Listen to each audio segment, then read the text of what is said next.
বকুৰ সোণতলী উচ্চতৰ মাধ্যমিক বিদ্যালয়ত অধ্যক্ষৰ মহিমতালী আৰু দুৰ্নীতিৰ বিৰুদ্ধে ক্ষুব্ধ হৈ পৰে বিদ্যালয়খনৰ ছাত্ৰ ছাত্ৰীসকল।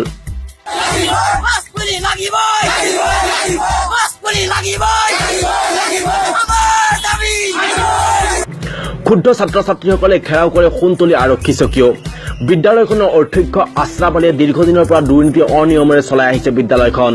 উল্লেখ্য যে ছাত্ৰ ছাত্ৰীৰ এডমিশ্যনৰ সময়ত 200 পৰা 300 টকাকৈ নীতি বহিৰ্ভূতভাৱে সংগ্ৰহ কৰিছিল ধন। আনকি ছাত্ৰ ছাত্ৰীয়ে নামভৰ্তিৰ সময়ত দিয়া গছপুলি বিক্ৰীৰ অভিযোগ উত্থাপন হৈছে শিক্ষকজনৰ বিৰুদ্ধে।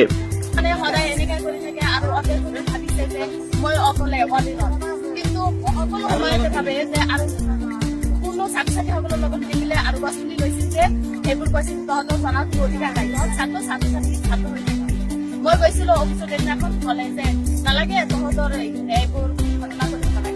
মই কৈছো ছাৰ আমিতো ছাত্ৰ ছাত্ৰীসকলে এইবোৰ আমাক লাগিবই, কিন্তু সেইবোৰ কথা নামানে আৰু সেইকাৰণে আজি আমি আন্দোলন কৰিবলৈ বাধ্য হৈছো।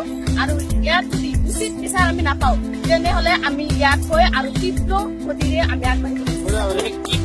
কেৱল এয়াই নহয়, চৰকাৰে প্ৰদান কৰা ছাত্ৰ ছাত্ৰীৰ পাঠ্যপুথিসমূহ বিক্ৰী কৰা বুলি দাবী জনাইছে স্থানীয় ৰাইজে।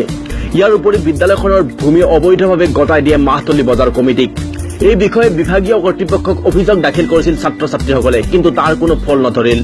সেয়ে আজি ক্ষুব্ধ হৈ পৰে বিদ্যালয়খনৰ ছাত্ৰ ছাত্ৰীয়ে আৰু শ্ৰেণী বৰ্জন কৰি এইদৰে নামি পৰে প্ৰতিবাদত।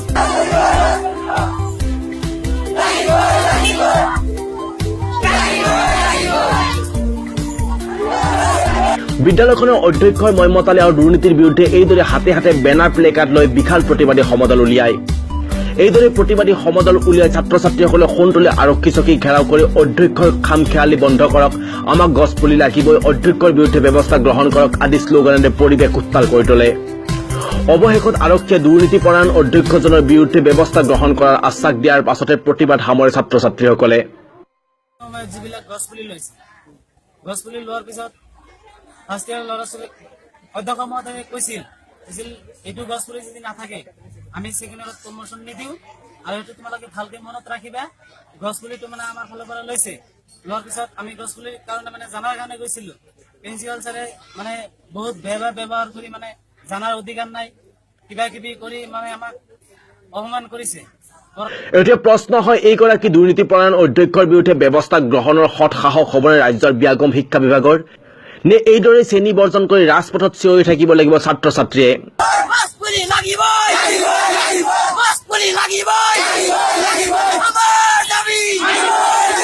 নগৰ বেৰাৰ পৰা মিজানুৰ ৰহমানৰ সহযোগত ৰেজাউল কবিৰৰ ৰিপৰ্ট, নিউজ 8 নৰ্থ ইষ্ট।